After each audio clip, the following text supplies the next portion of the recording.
Decay கலா வந்து ஒரு பிரமாதமான பாடகி. இப்போ நான் போய் வா இந்த பாட்டு அப்படியெல்லாம் இல்லை சார், தப்பு. போய் வா நதி இலையேன்னு சொல்கிறாரு, போய் வஹா நதி இலையே. இந்த ஹெச் இருக்குல்ல, ஹெச் வந்து அவங்க ரெக்கார்டிங்க்கு வரும்போது ஒரு பையன் நிறைய ஹெச் எடுத்துகிட்டு வந்துடுவாங்க.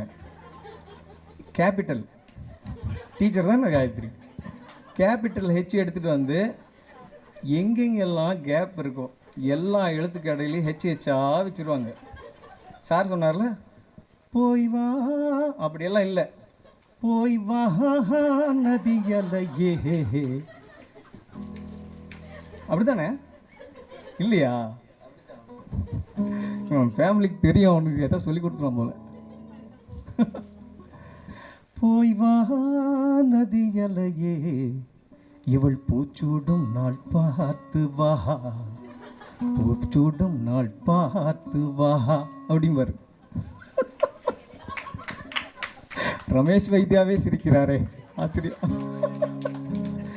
இப்படி அவங்க இப்படி செய்வாங்க. இது கடைசியில் அப்படி அப்படி அப்படி ஒரு பழக்கமாக இருக்கோ அப்படின்னு நினச்சா இல்லை, கவனித்து பார்த்தா அப்படி தான் இருக்குது. தாயிற் சிறந்த கோயிலும் இல்லை, தந்தை சொல் மிக்க மந்திரம் இல்லை, அப்படிதான் இருக்கு.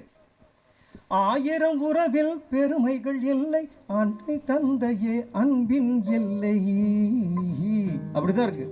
கேட்டா இது மட்டும்தான் இப்படி இருக்கான்னு பார்த்தா ரஹ்மான் ஒரு பாட்டு கொடுத்தாரு உங்களுக்கு. குளிச்சா குத்தாலம், கும்பிட்டா பரமசிவம், குடிச்சா நீர்மோரு, குடிச்சா நீதாண்டி.